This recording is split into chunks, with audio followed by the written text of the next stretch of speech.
Hello students of class 12। आज हम देखेंगे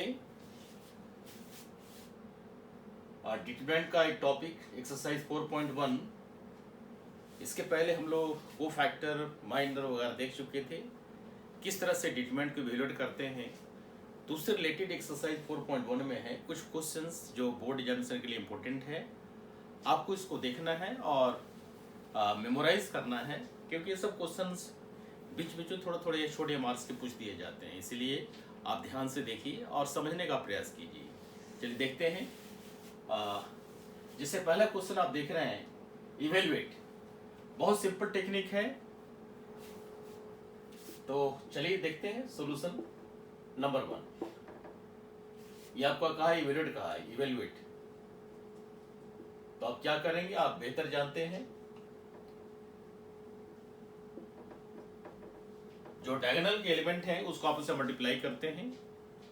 तो प्रिंसिपल डायगोनल के एलिमेंट को मल्टीप्लाई करने के बाद इसको हम दूसरे डायगोनल का मल्टीप्लाई करने वाला आइटम जो भी आएगा उसको पहले वाले से सब्ट्रैक्ट करते हैं, यानी ये हमारा रिजल्ट हो जाएगा 2 इंटू -1 -5 इंटू 4।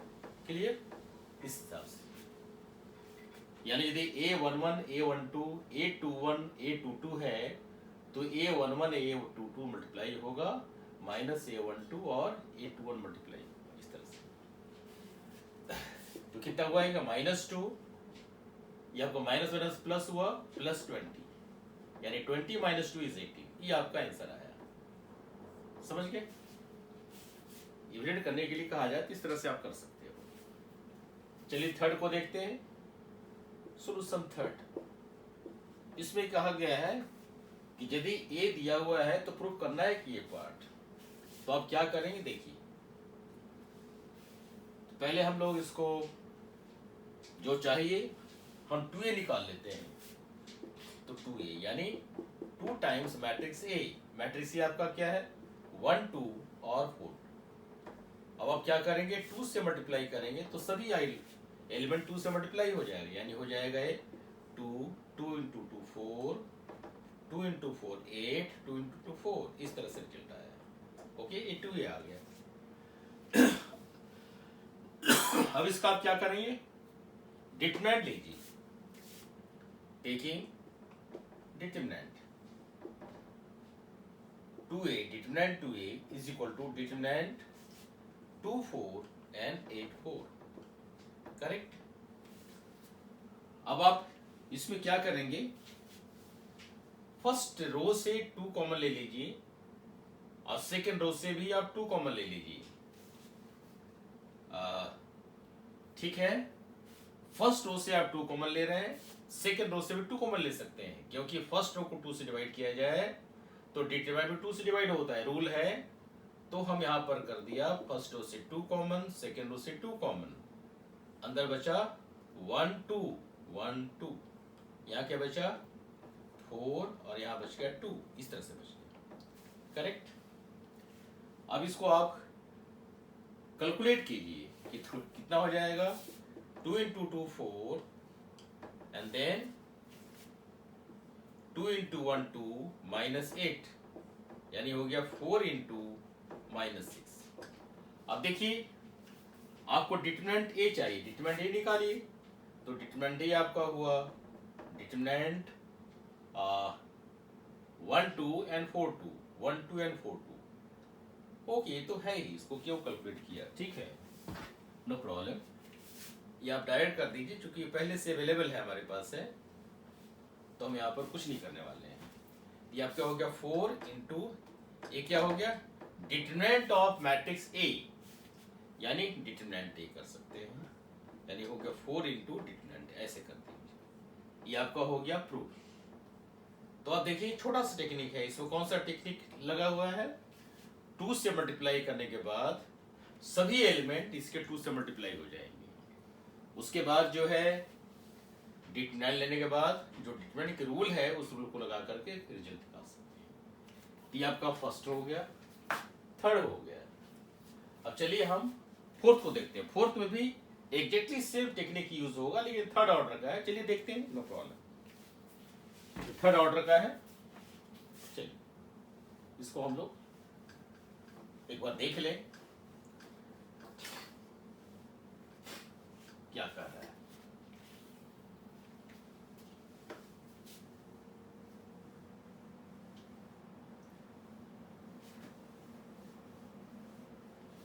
तो अब इसके फोर्थ को सॉल्व करने जा रहे हैं।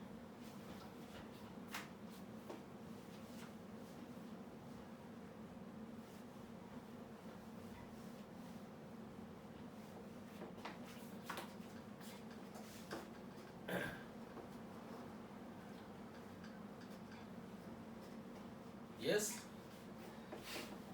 Solution 4, solution 4।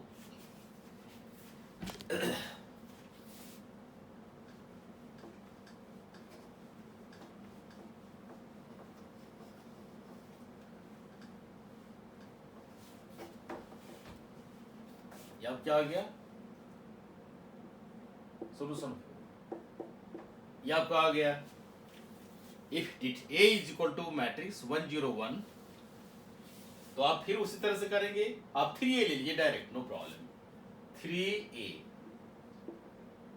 तो ये 3 से मल्टीप्लाई होगा मैट्रिक्स A। मैट्रिक्स A आपका है 1 0 1 फर्स्ट रो, सेकेंड रो आपका है 0 1 2 और थर्ड रो है 0 0 4। ये आपका आ गया। अब 3 से मल्टीप्लाई करेंगे तो रिजल्ट बन जाएगा 3 3 into 0 0, 3 into 1 3, फिर 3 into 0 0, 3 into 1 3, 3 into 6, फिर आपका 0 0 and 12। ये आपका रिजल्ट आ गया। ओके, अब आप क्या करेंगे, दोनों साइड डिटरमिनेंट ले लीजिए एग्जैक्टली पहले वाले मेथड से। Determinant 3A is equal to determinant 3 0 3 0 3 6 0 0 12, ये कर लिया। अब उसी तरह से डिटरमिनेंट की जो प्रॉपर्टी है उस प्रॉपर्टी को आप बाहर लीजिए। फर्स्ट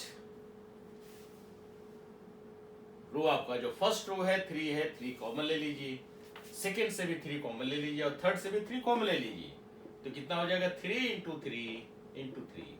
अंदर क्या बचा 1 0 0 0 1 2 0 0 and 4। ये आपको बच गया। ये आपका क्या है 27, 3 3 जा 9, 3 जा 27। उसके बाद हमारे पास जो ये बचा वो A डिटरमिनेंट है, यानी this is 27 into determinant A। तो ये आपका रिजल्ट हो गया प्रूफ।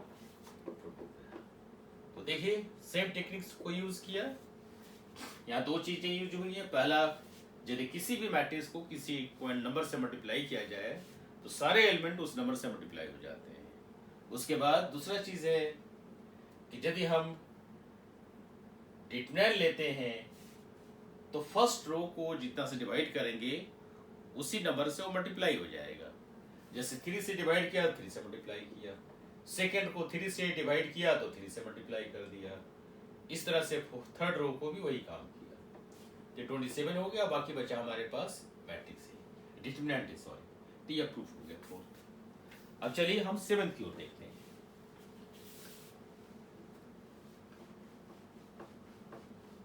सेवन को गौर से देखिए, ध्यान से देखिए कि क्या कह रहा है। क्वेश्चन 7 सॉल्यूशन 7 ये कह रहा है फाइंड x। x आपको निकालना है यदि कंडीशन होल्ड करता है। तो दिया है 2 4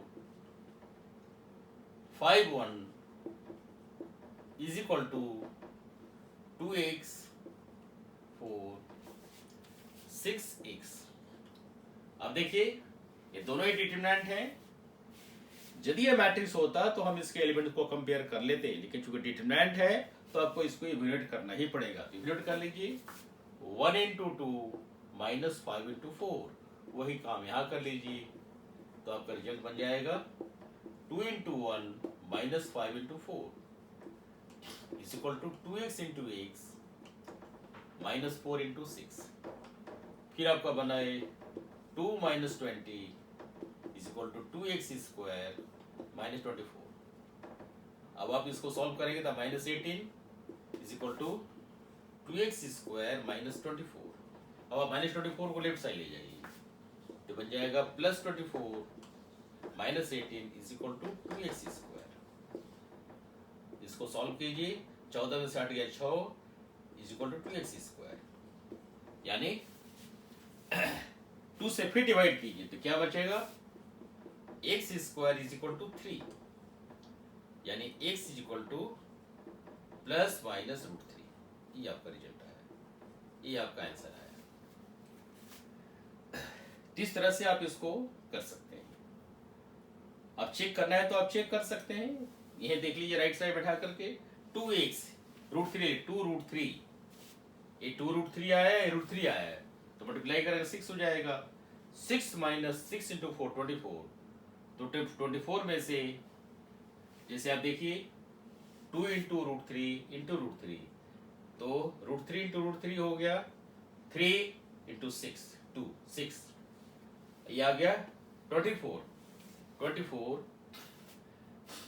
6 - 24 हो जाएगा, यानी 24 - 6 हो जाएगा, 14 6 8 18 बच गया। यदि आप लेफ्ट साइड की ओर जाएंगे तो क्या बता रहा है, 2 - 20, ये अभी आपका हो गया -20, ये भी आपका हुआ -20, चूंकि हम यहाँ पर देखे हैं, यानी -18 लेफ्ट साइड भी है और राइट साइड भी -18 है, यानी सही है। इस तरह से आप इसको डिसीजन ले सकते हैं। दूसरा आप माइनस ले लीजिए, तो माइनस से लेंगे तो माइनस में भी वही प्लस हो जाएगा, ये बड़ा टर्म हो जाएगा, ये छोटा तो माइनस ही आना है। तो इस तरह से दोनों ही आंसर इसके एप्लीकेबल हैं, सेटिस्फाई करता है। अब चलिए हम चलते हैं क्वेश्चन नंबर 8 की ओर। तो क्वेश्चन 8 क्या कह रहा है, चलिए यहां देखते हैं। क्वेश्चन नंबर 8, सोल्यूशन 8, ये क्या कह रहा है, इफ दिस कंडीशन होल्ड्स,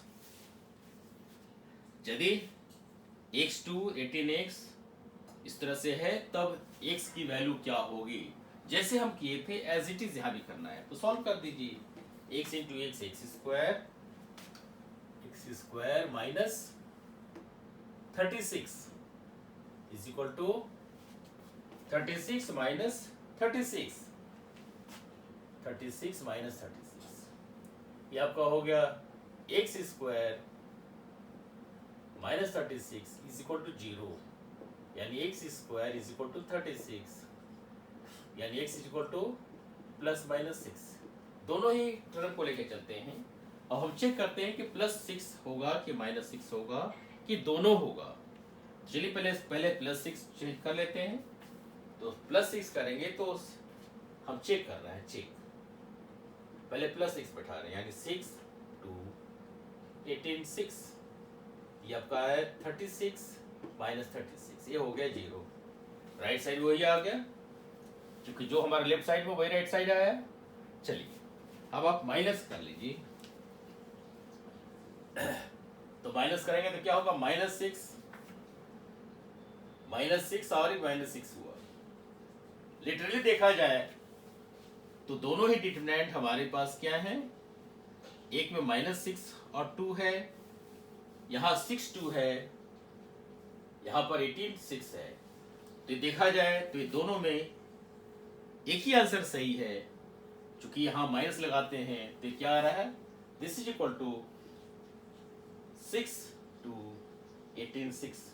अब आप क्लियरली देख सकते हैं, ठीक है, माइनस माइनस मल्टीप्लाई करने के बाद में रिजल्ट वही होगा, लेकिन लिटरली इसका जो सही आंसर है वो यहाँ पर सिर्फ आएगा, करेक्ट आंसर क्या आएगा, करेक्ट आंसर आएगा इसमें x = 6। माइनस को सेटिस्फाई नहीं करता है। वह देखा जाए, हम लोग डील कर रहे हैं एक्सरसाइज 4.1 को, 4.1 question number 8, yes 4.1 question number 8।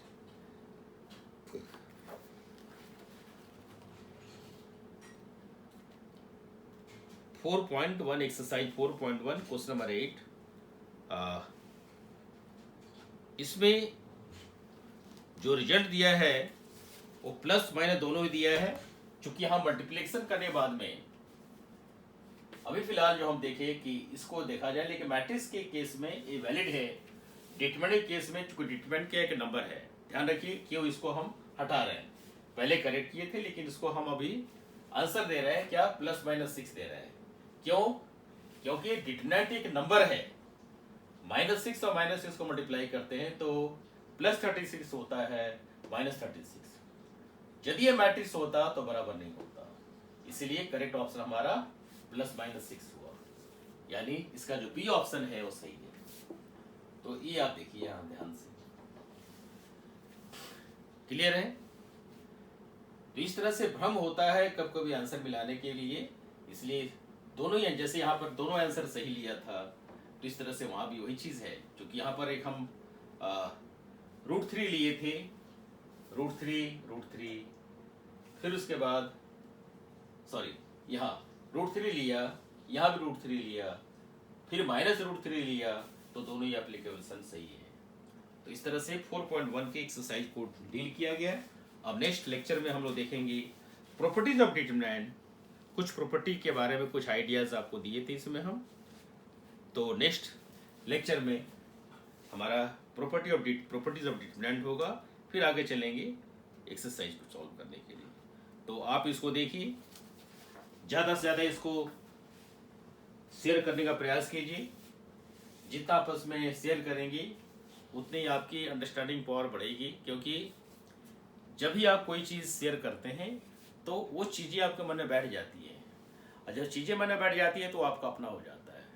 जब आपका अपना होता हो तो कभी इसको भूलेंगे नहीं, इसलिए हमेशा डिस्कशन पर विश्वास कीजिए। जब भी कोई मैथमेटिक्स की समस्या होती है तो आपस में डिस्कस करके उसका सोल्यूशन निकालिए। हम लोग भी अपने स्टूडेंट के रूप में ग्रुप हुआ करता था, आपस में डिस्कस करते थे, हम लोग एक दूसरे का प्रॉब्लम सॉल्व करते थे और इन्जॉय करते थे। तो मैथमेटिक्स क्या है, एंजॉय करने का टॉपिक है। अब एंजॉय कीजिए। जब कभी कोई ऐसा होता है तो आप के पास में बहुत सारे अच्छे अच्छे किताब हैं, उसको कंसल्ट कीजिए और अपने मेमोरी को क्लियर कीजिए। थैंक यू, मिलते हैं video lesson next video lesson में। चलिए।